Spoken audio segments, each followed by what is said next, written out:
Welcome to the Forager Podcast, where I talk with cottage food entrepreneurs about their strategies for running a food business from home. I'm David Crable, and today I'm talking with Tiffany Hill. But real quick, I wanted to check, have you created a website for your business yet? And if you have, do you pay for it? A lot of entrepreneurs still think they need to spend money to get a good website, and that is simply not true anymore. I am a really big fan of Square Online. That's what I use for my Fudge Business's website, and I created a free tutorial that will walk you through how to set up a totally free website in less than an hour.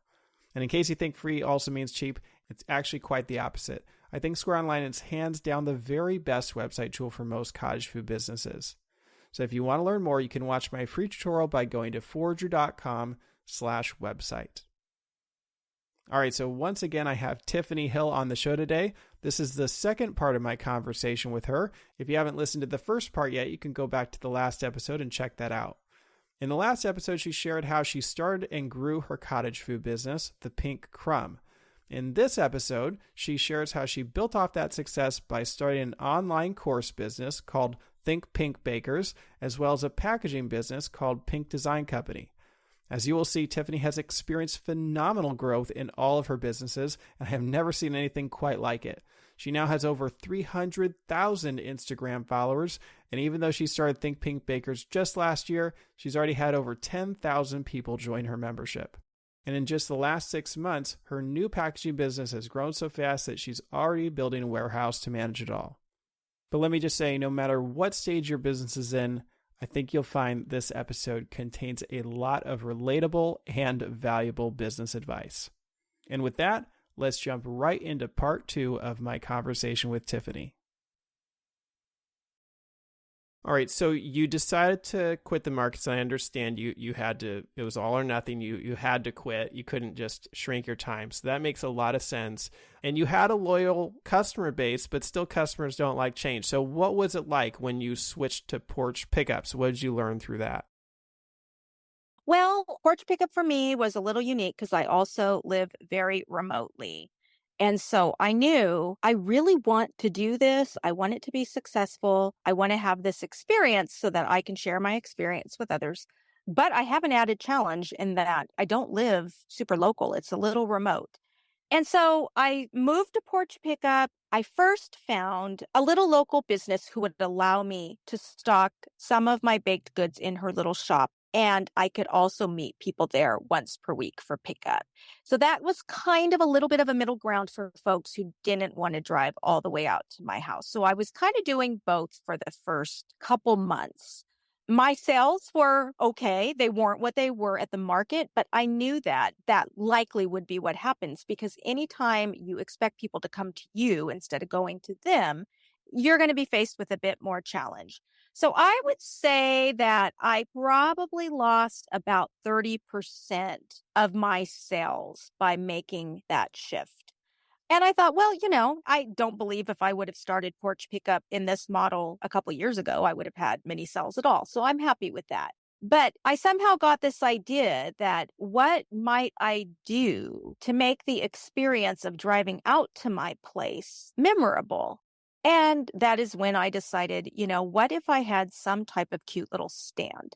And my little stand, which eventually evolved into a little mobile cart that I could drag around on my property, I felt might provide something unique enough to warrant the drive out to my place. And I added some other things. I added a little treasure box for kids. I would decorate the cart if it was back to school week or if it was Halloween, or I would try to do some things that would spice it up even a bit more. And that solved my porch pickup dilemma, that it actually did work. And I was back in the mode again of how do I bake enough to supply the demand that my cart is having. So I know that you moved to this new model to try to free up time to be able to help other entrepreneurs, right? But it didn't sound like you had any kind of revenue coming in from that at the time. So what was that like when you tried to put some more effort and focus into sharing and helping other entrepreneurs? Well, right around fall of 2022, when I was still attending the market, Instagram actually launched this new feature of creators being able to offer a subscription. And so I thought, why don't I just do that? It was like $4.99 a month. You could choose different tiers, but that was the one that stood out most to me. And I thought, why don't I do that? And I'm sharing so many tips on my Instagram. Maybe in that subscription area, I could even share pieces that were a little bit more meaty. Maybe I could even create a course and house it there. And maybe I could share some recipes there or whatnot. And so I launched that in the fall while I was still attending the market. I actually created courses and put them in there. I found a less than ideal workaround because Instagram is not for housing courses, but I did the best that I could in a manner where people could actually view a course in there. By the beginning of 2023, when I started to think about how might I launch my bakery cart, what am I going to do with this little subscription? It was going just fine in Instagram. It was providing me a bit of income, not a lot, but a bit.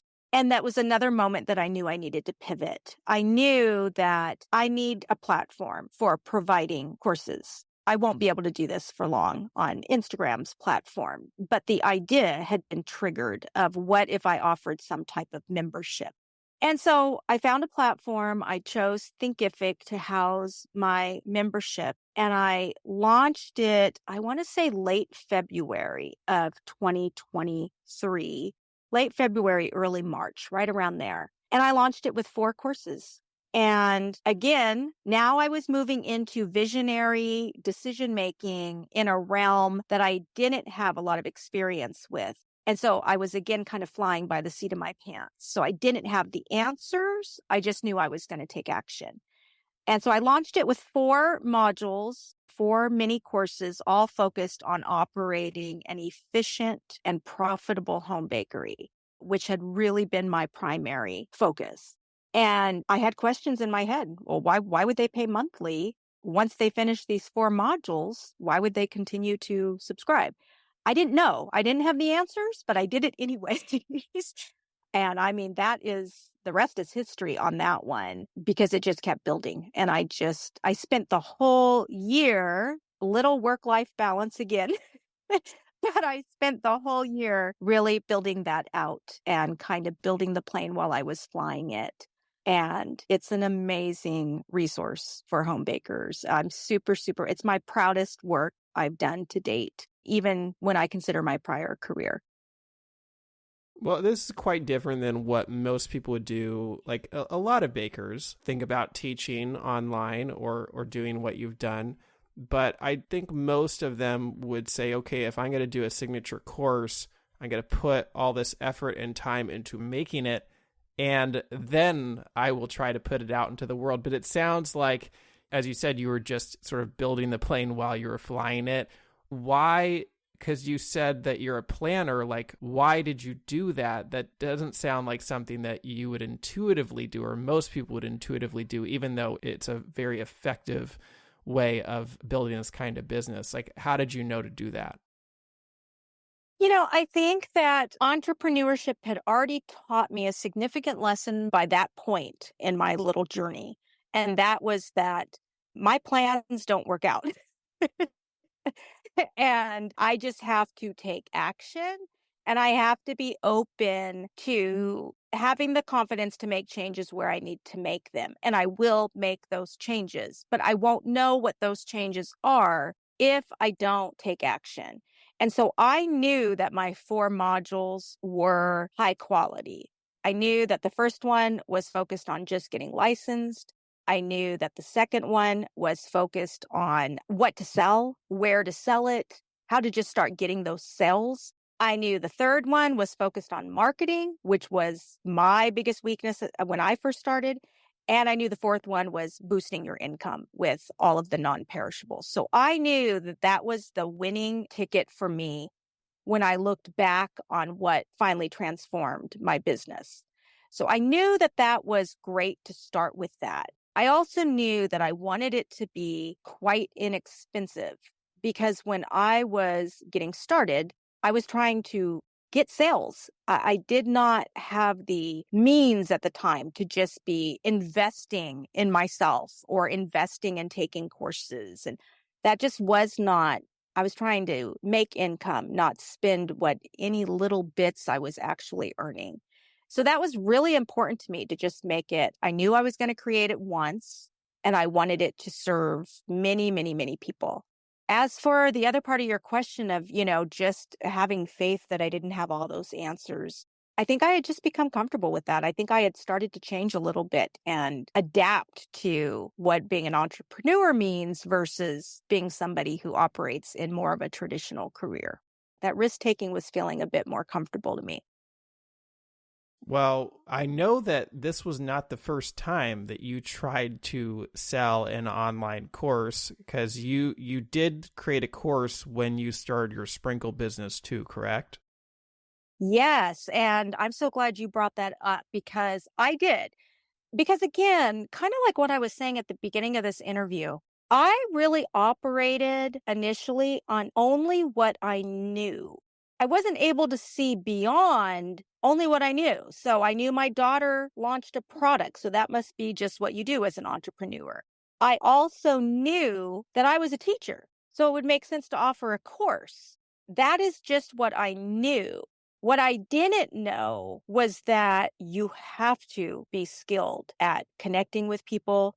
You have to be skilled at marketing. You have to be skilled at all those pieces that lead somebody to purchase something from you.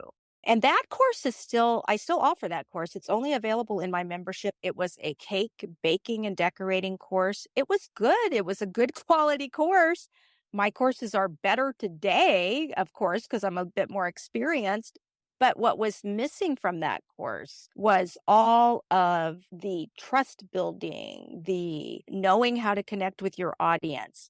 I want to really be clear about that because if there's anybody else who might be struggling out there, I just want to bring to light that trust building and leadership was my wheelhouse in my other career, and I still wasn't able to transfer it. I still wasn't able to say, here's what happens in my normal job. This is exactly what needs to happen in my small business. And I really think it comes back to what I said earlier. Most of us have never, ever had to think about where our paycheck comes from. How do you get people into your program or your organization or Target? If you work for Target, we do the job that's assigned to us, we receive our paycheck. We don't typically have to think about, well, what gets the customers here to begin with? And that's what I was missing, was just not knowing how to do that. So I want to say that first year, I sold that course maybe 4 times. And I set it aside and I didn't come back to any type of course creation until I had actually mastered operating a home bakery. Well, I think that's a very fascinating comparison, because you said it was a very good quality course. You had a lot of previous experience creating courses, so I'm sure it was a very good course, but the quality of the course didn't really matter. So what was it that you implemented when you started up Think Pink Bakers with more entrepreneur experience, of course, more sales experience? How did you actually get those eyeballs and get people to pay attention to the course you're offering? Well, I think it always comes down to trust building. It always comes down to, does this person feel a connection with me? Do they feel that I care about them? Do they trust me? Do they feel that I have their best interests at heart? Unless you are a very large corporation, the only way that you're going to be able to tap into the market is by people getting to know who you are as a person. And that meant I had to get over my fear of showing up. I had to get over my fear of talking on camera. I had to really get over any advice that was out there that I really was finding myself disagreeing with. I was finding myself disagreeing with advice that you should never share your recipes or that you should not give out things for free. It's kind of like when you are a teenager. I was a teenager at the beginning of my business, and I was just believing everything my parents were telling me. And then I grew up a little bit and I started to say, I don't really know. This is what I think is what should happen. You start to get your own opinions. And for me, it all came back to I'm just going to build trust. I'm just going to give and give some more. And every time I do things without expecting anything in return, that is when I see the most growth in my business. And so by the time I launched my membership, I had spent about 8 or 9 months just fully invested in just building relationships with people via my Instagram, answering questions, making sure that they had a ear if they needed one, whatever it was, sharing what had gone poorly for me, just building friendships. And so by the time I launched that membership, I think that they knew that I hope they knew that I was a good person and that I wanted them to be successful and have some support and help as well. So it sounds like you were showing up on Instagram lives a lot.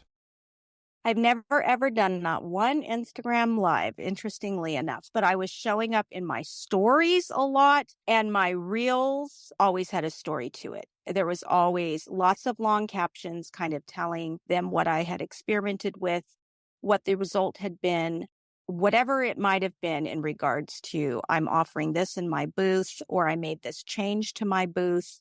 Just really sharing how everything was going in my business in the event that they might be experiencing the same kinds of things. And lots of DM messages. Well, that's very interesting that you've never done a live, and clearly your Instagram growth is just unprecedented, over 300,000 followers at this point. And there are a lot of people out there who do show up, who do share themselves, who do try to build that trust, but they have not experienced the level of growth that you have. Are there any specific strategies that you've implemented that you feel like have worked really well to take your Instagram to the next level? Yeah, I have an Instagram course in the membership, and everybody talks about the algorithm. And it took me a bit of time before I understood that Instagram is a business as well. And they don't care who I am. They don't care, what I'm doing. What they do care about is who wants to remain on their app, who wants to stay there, who wants to spend time there. And so for me, when I realized that they're not out to get me, they're not intentionally not sending because there are times that I'm like, you haven't sent my reel to anybody. Like nobody's even seen it. Once I realized that was on me, I had to create content that led individuals to want to spend time with me on Instagram and with my account. And for me, it came down to just a real key formula. Are they going to save this post? Are they going to comment? Did I include anything in this post or reel that would lead them to want to engage in a conversation with me on it?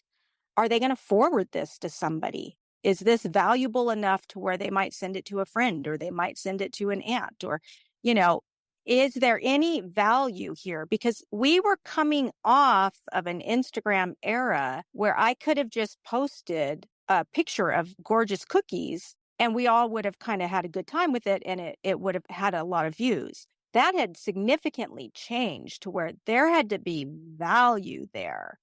And so that's what led me to what am I going to provide to the baking community that would be valuable for all of us? And once I really started to think about it from that terms, any growth is almost always attributed to something that's going viral. And that is when I always see rapid growth of my follower count. But you have to have something there for them to want to follow you because you could have something that goes viral. Somebody sees it, they go, oh, that's so cool. Let me go check out this person's account. And then when they get there, there's not a whole lot there. So I made sure that it was a catalog of every piece of information you might want on operating the home bakery. So here's how I price my products. That was a title on one post. Here's what happened when I changed my booth at the market and it went terribly wrong. So they could see a catalog of topics that they might be able to relate to. They could click on the ones they wanted to see. And once that started happening, more and more of those posts start to take off. Sometimes it'll take a couple weeks. And then all of a sudden, there's a topic that everybody just seems to be clicking on. And that's what leads to significant growth on social media, in my experience. So you obviously had the idea of building an online course business at the beginning of your cottage food journey. That didn't work. But when you started it this time, you obviously had built a successful cottage food business. So what I'm wondering is, would you have even had the content or had the knowledge to be able to attract people to your Instagram page, even if you had all the strategies that you know today?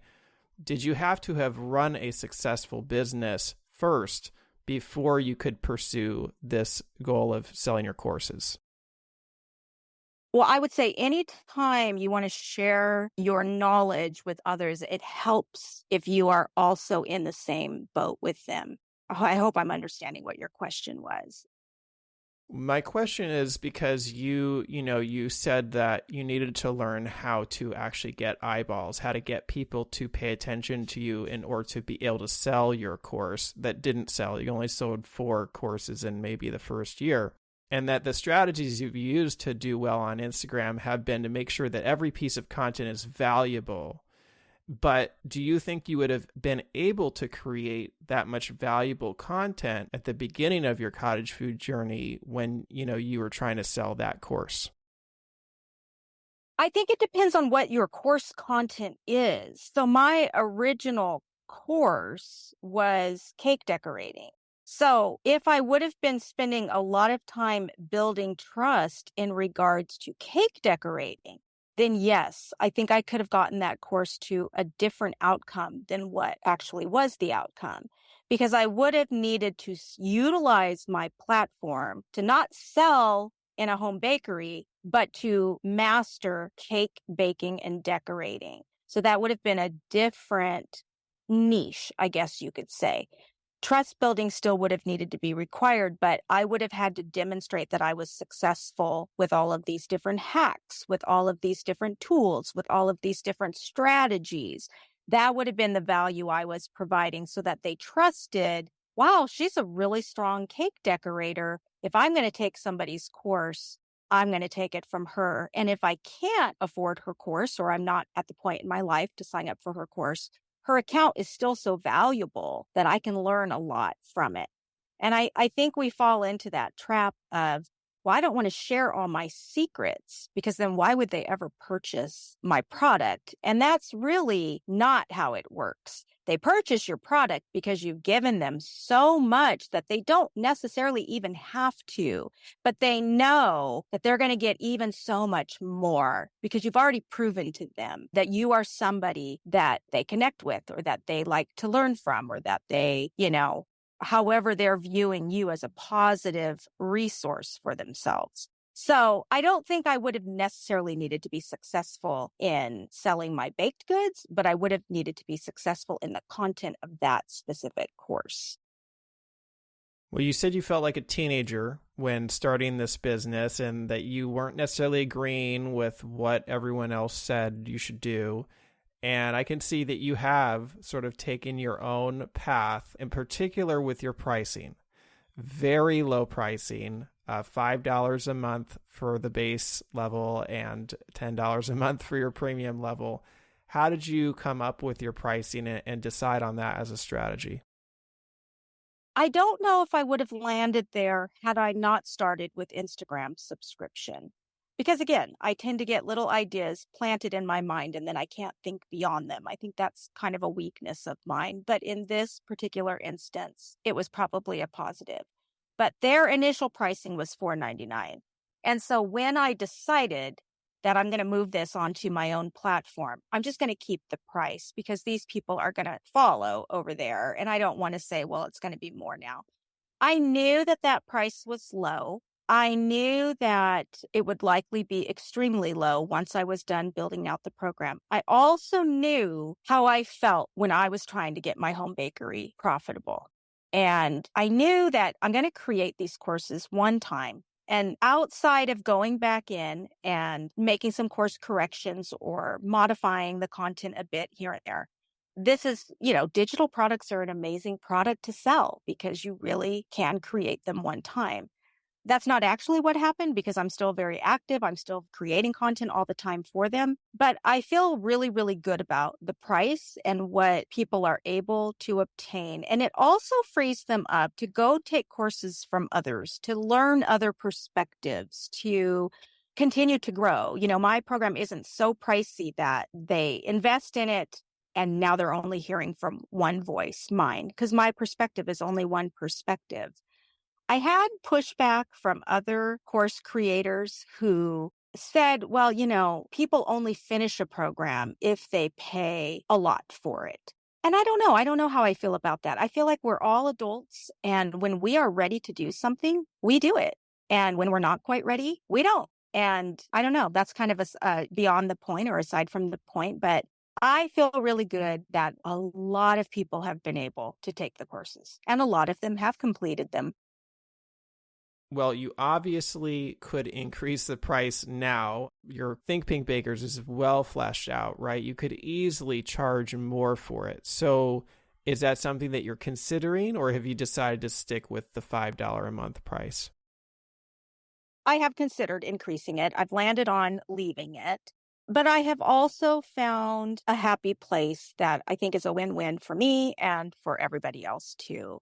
And that is really the difference between my pink and my platinum.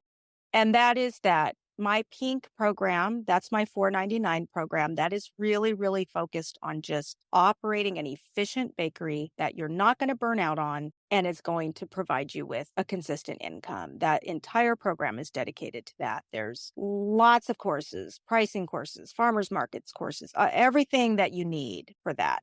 In my opinion, that is the entry program for anybody who wants to do this, and they need to learn how to do it. And I don't want that to be out of their reach. And so that program goes on sale. It goes on sale for even less than $4.99 a month. That is if you want to do this, let me share with you what I have found. My platinum plan, however, I rarely put that on sale. It is definitely for those bakers who they want to offer digital products too, or maybe they want to open a storefront. They are really taking their business to the next step or think they may. And so I don't know. I feel good. I feel good about the pricing and I feel really good about the revenue it's generated for me. I think it has served all of us very well. It is truly a community. I don't ever refer to the bakers intentionally, do not ever refer to them as my students. I am just as much a student of theirs as they are of me. This is our community. It's $4.99 to join. And I think it's been wonderful for all of us, myself included. Well, it sounds like it's important to you to impact a lot of people. Why do you do a monthly charge instead of just having a one-time fee to join? I do both. So they can pay a one-time fee to join. So they have the option when they sign up. If they are a Pink Plan member, then they can pay $50 if they'd like, and that's their one-time fee. Oh, so that's not a yearly fee?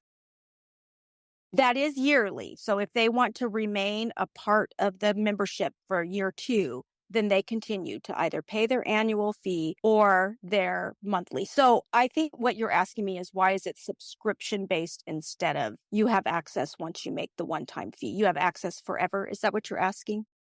Right. Yep. I think because my original concept was a community where there will always be additional resources. So there's a forum in there where they are asking questions, they are networking with each other. I'm trying to answer questions, I'm asking questions. There is an ongoing community that we all participate in.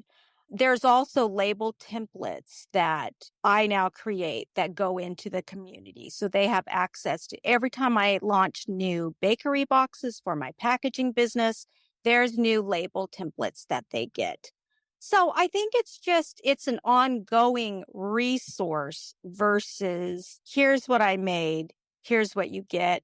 It's all that you'll get and you only need to purchase it one time. I think there's just so much being added to it all the time that it made more sense for it to be a subscription. Well, so you now have had over 10,000 people buy into this membership. I know that they might not all still be members today, But that still is, I know from a content creator perspective that there's a lot that goes into managing that membership. Like, what kind of team do you have behind you to help you run this pretty large business at this point? I have been very, very slim on the team side until recently. And I think that is, we all have parts as entrepreneurs that we excel in too. And I think that that was mine, was organizing systems. I carried that from my other career. It was a strength of mine before, and it has served me well in this. When it comes to small business, there were so many components that I was clueless on, but that was probably where my strength lied, and that was systems. Most everything I've created is extremely automated. There are very few issues. There are very few tech calls. So I've been very, very fortunate. I do have a daughter who helps me with the community forums. I have another member who's been helping me with the community forums. That's where I tend to need the most help. And I have a second daughter who lives locally who significantly helps me with my packaging business.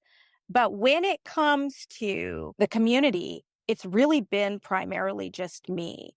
And I will say that that was just kind of where I'm at in my career. I've mentioned that I'm a little bit older. There are pieces that I could build out better. So I know prior to us starting the podcast, we were kind of chatting about email lists, and there are pieces that I could add that if I hired a team, I would be able to implement those pieces. And I'm just not able to take on everything as one person. But again, remember how introverted I am. And so this business has been so aligned to how I work best and where I find passion. And there are areas I could build out with employees, and I haven't done so yet, but I'm super happy with where it's taken me so far.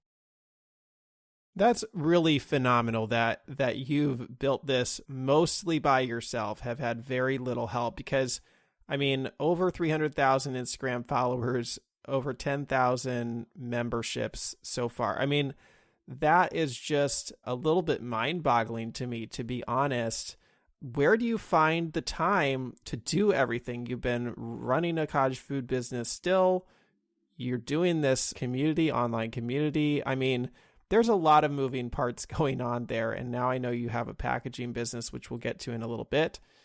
But like time management, I have to know more about what you do to make it all work. Well, the 6 months at the farmer's market was definitely work-life balance was suffering. Then when I launched the membership, I spent a year again of really probably bordering a bit on some workaholic type tendencies that I've always struggled with. And that's because I was creating the content, creating the courses, getting an idea for a new course that would be helpful, creating ebooks, writing up recipes, whatever it might be. So that first year of building that plane while I was flying it was pretty intense. I was spending a lot of late nights writing content, course content and whatnot. Now, though, as with any evergreen digital product, once you've built it, it's really just maintaining it. And that's where I'm at now. So it's 2024. I can confidently say I have reached the point of work-life balance where there might be a few tech calls, probably not many during the day. They come via email. One of my daughters helps me with those. It's really, really quite minimal. And I'm really proud that I do use mini chat as far as an automated feature on Instagram, which has been very, very helpful. So it helps me send out links and whatnot. It automates if somebody says they'd like a link to a recipe or whatnot, it'll automatically send it to them. But relationships are really important to me. So I still spend a lot of time personally replying to those messages. But, work-life balance is there. So then I decide to start a packaging business. But for the most part, as far as my schedule, the community is kind of a well-oiled machine at this point. I mean, just knowing that you still do bake, you still do run your bakery business, and you have this thriving online community paid membership, I don't think most people would be like totally work-life balance in the same situation that you're in. Are you just an incredibly productive person by nature?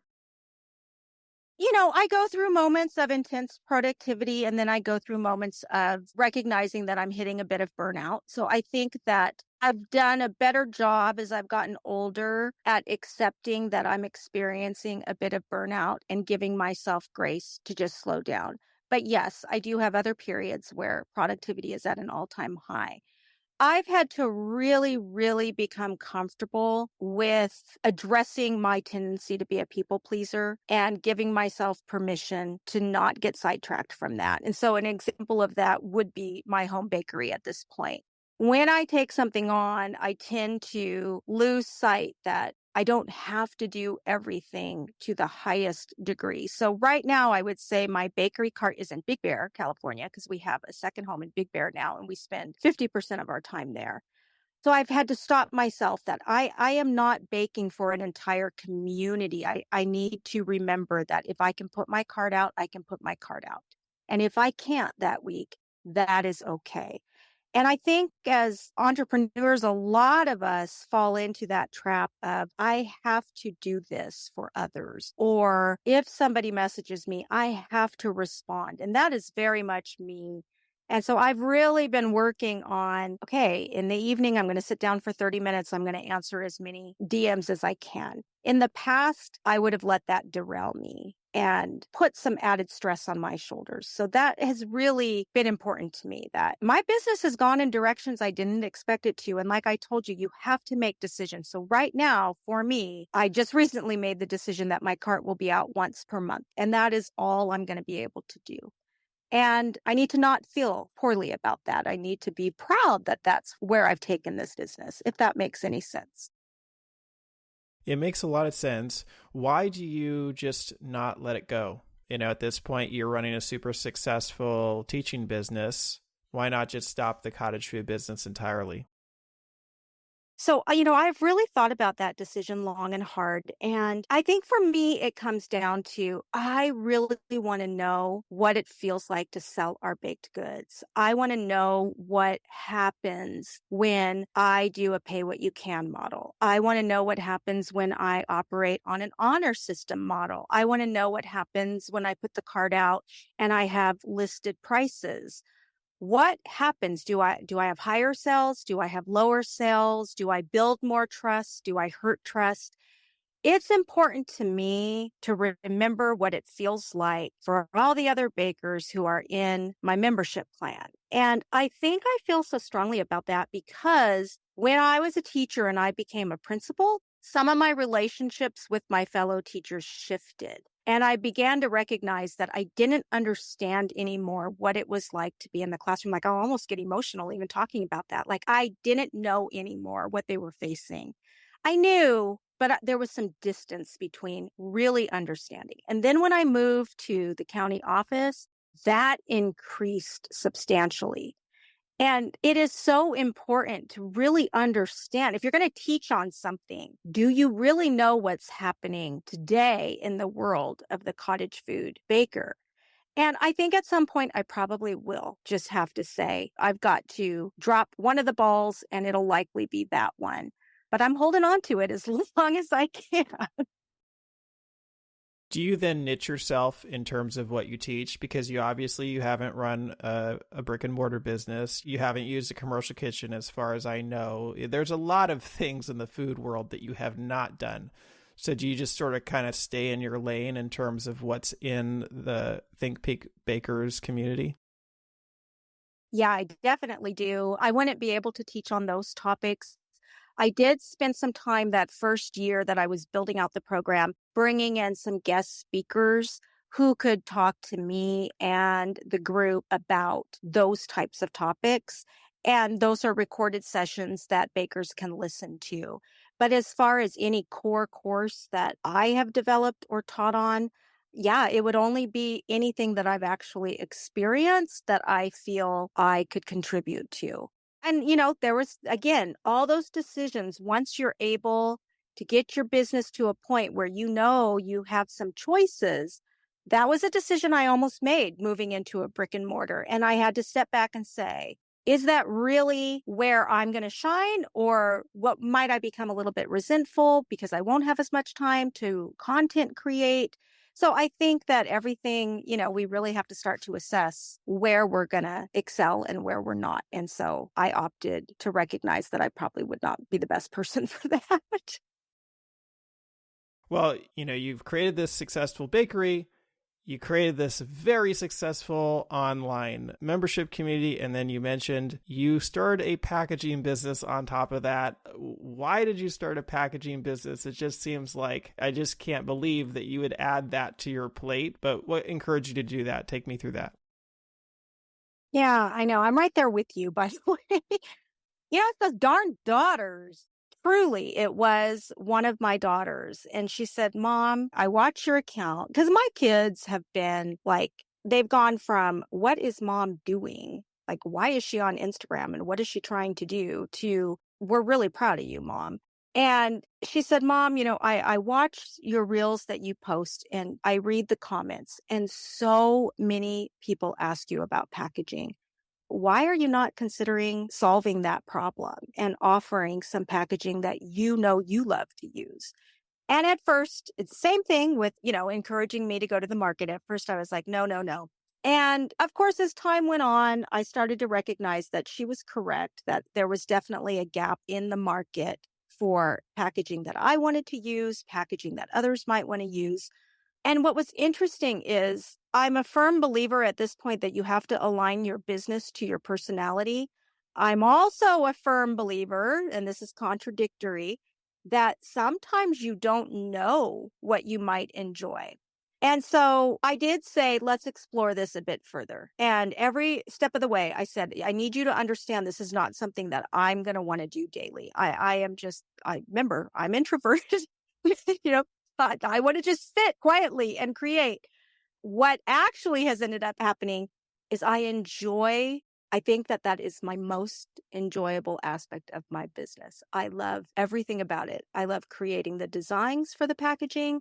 I love the shipments coming in. I love spending the day with my daughter shipping out the packages. I love seeing the combinations that the customers create. I love the fact that the members in my subscription get a VIP pass to shop early. They get a discount code. It's almost like I compare it to when you think you're done having children and then you have another one and your family would not have ever been the same. I am so glad I added that component, and I never in a million years thought that I would enjoy it at the level that I do. Well, when did you start the packaging business, and how quickly did it ramp up, and where is it today?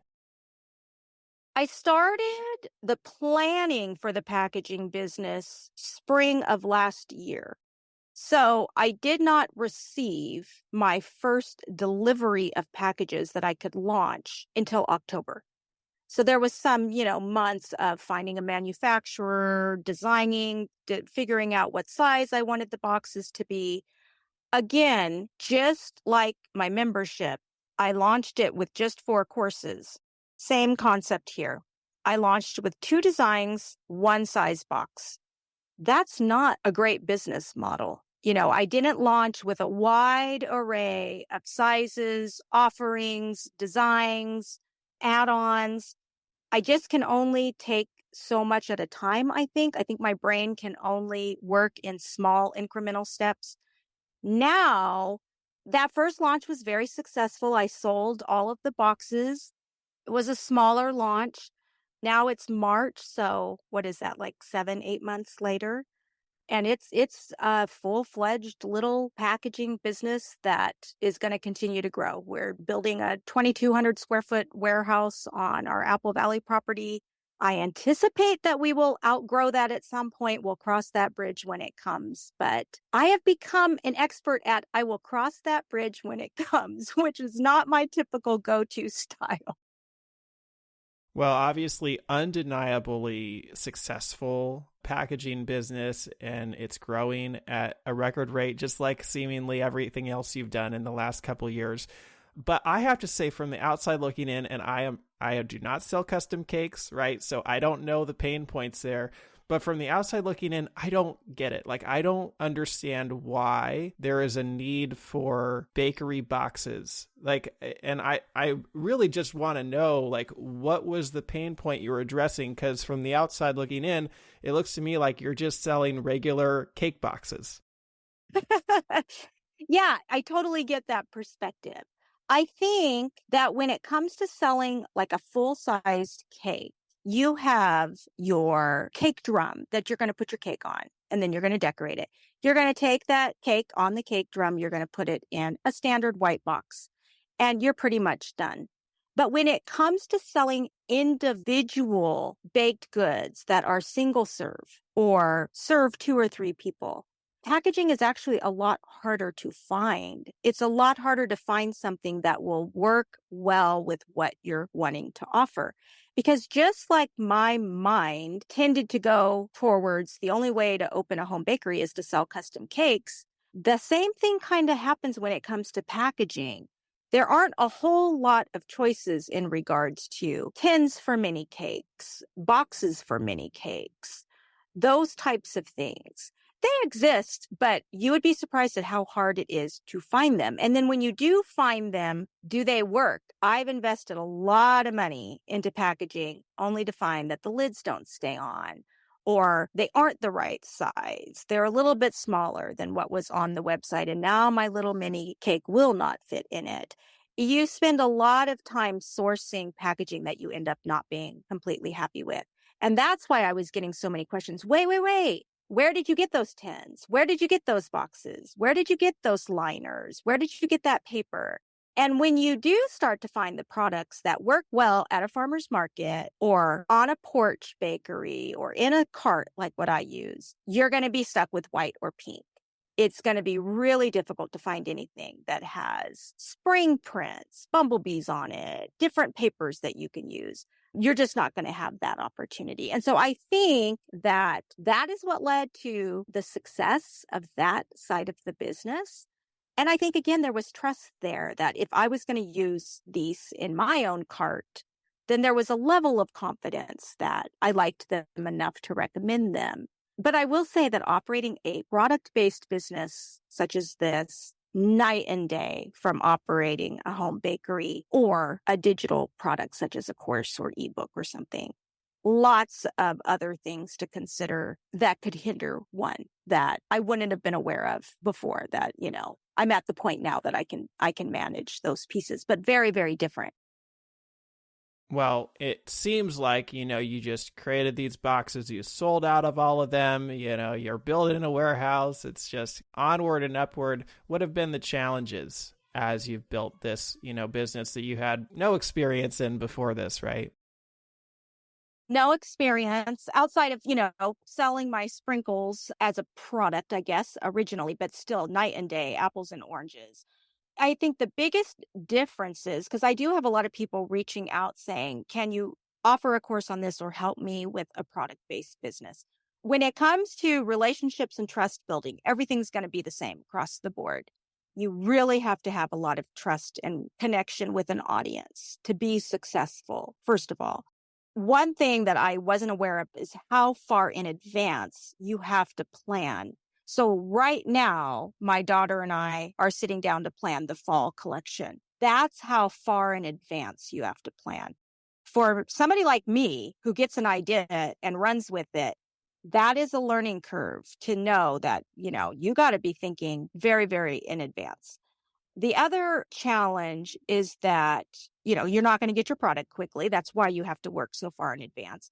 But you're also going to be taking most of the profits you make to reinvest back in stock, particularly if your idea is going well. But even if you're just breaking even or, selling a smaller quantity, you have to take those profits to reinvest. And with a digital product, you definitely don't have that. There's very little overhead. So you don't have to be thinking about how much is it going to cost me to invest in this product at the same level at all. With a home bakery, it's a much smaller scale. You're paying for ingredients. And while we all are concerned about the cost of ingredients, you're able to purchase ingredients for an amount that most people are going to be able to invest in their business, because they're going to take it to the market on Saturday and get it back and make some profit. And then they have to purchase more ingredients to bake again. This is very different. I haven't been able to keep my products in stock, which means I need to keep increasing my stock, which means I need to increase the amount of money I'm willing to invest in that. And it will pay off eventually, but initially it's really just taking the money you earn and purchasing more so that you can grow, if that makes any sense. And that was a big aha for me, that this will be a profitable business, but this is not going to be something where I can show up at a market on Saturday and immediately I'm profitable. This is a slower build. Well, so it sounds like, you're ramping up the packaging business. You're maybe, slowing down the cottage food business. What are your goals as you look into the future? Maybe for the packaging business, but also for the course. Yeah, I do have some plans, and who knows, they may take me in a totally different direction. But yes, definitely continuing to build that packaging business and feel that I'm on top of that whole structure instead of trying to still navigate and experiment. That's a goal for 2024. And then my other goal would be for the community, continuing to determine what are the needs there, what could be provided. And I am actually creating a resource that can be purchased outside of the community for anybody who needs a solid resource that's going to help them get going with their home bakery, but they don't want to necessarily join a subscription. So that'll be available to them. Members will get it automatically, and that'll kind of meet the needs of different individuals. So that's all that's really on my agenda for 2024. I'm hoping to kind of actually start to slow down a bit. Well, talking about slowing down, you said you're a grandmother of 9 grandchildren. Most people wouldn't be constantly reinventing themselves at this stage of their life, right? What do you think is driving you to keep on experimenting, to keep reinventing yourself? And I guess now you're thinking about slowing down to some degree, but what's caused you to keep on pushing? Well, I think that initially I've always been somebody who loves to learn how does the world work? How do people work? How do we find joy? How do we find happiness? I've just always been that type of person who's always looking for the next topic that I know nothing about. And that's probably what led me to where I'm at today. But this particular venture at this point in my life really was due to my family and recognizing that I want to get back to having time with them, because I had kind of climbed that. Even though it was in education, it was still kind of similar to the corporate ladder of let me just keep moving up that ladder. And of course, I think all of us have something in our past that maybe led us to need to prove our own worth, or maybe led us to feel that we really needed stability in different ways, whether that's financial, whether that's time with loved ones. So of course I have all of those things in my past that I can recognize and see them for what they are. All of us have them in some shape or form. But I think that right now I can say that I did accomplish. If one of my grandkids is sick and I need to go over there, I can do that. If there's a last minute trip, we're all going to go to Disneyland together, I can do that. And before, that would have been a lot of stress. How do I get this time off? I took it off for one grandchild, but now there's another grandchild who needs me. That was creating a lot of stress. And so on the outside, it kind of appears that, yes, I'm reinventing myself. And I think I am in many ways, but I also think I was very focused on getting myself to a place where I could be available for the people who I really love and who are really important to me. Well, Tiffany, thank you so much for sharing your fascinating journey. There are so many great tidbits of advice throughout this conversation. Now, if somebody wants to learn more about you and your membership, where can they find you? How can they reach out? Well, they can always just go to thepinkcrumb.com, and that is with 2 B's on the end of crumb. that is the best place to start. That funnels you out to wherever you're trying to get. If you want to purchase bakery packaging, if you're wanting to look at the membership, if you're wanting to just read my blog, that is the great starting point. And then, emails, there's quite a few that come in. And so believe it or not, I actually just love for people to reach out to me on Instagram. I do check my DMs. I try to respond to all of them. I'm dedicated there. Sometimes they get past me, but I really do. It's very likely that you will get a response from me. So I love it when people reach out on Instagram to me as well. I will put links to those in the show notes. And thank you so much for coming on the show and sharing with us today. Thank you so much for having me. I've enjoyed having this conversation, and I hope if anybody out there is thinking about starting a home bakery, just go for it. Just totally do it. That wraps up another episode of the Forager Podcast. For more information about this episode, go to forager.com/podcast/114. And if you're enjoying this podcast, please take a quick moment right now and leave me a review on Apple Podcasts. It doesn't have to be a long review, but it's truly the best way to support this show and will help others like you find this podcast. And finally, if you're thinking about selling your own homemade food, check out my free mini course where I walk you through the steps you need to take to get a cottage food business off the ground. To get the course, go to cottagefoodcourse.com. Thanks for listening, and I'll see you in the next episode.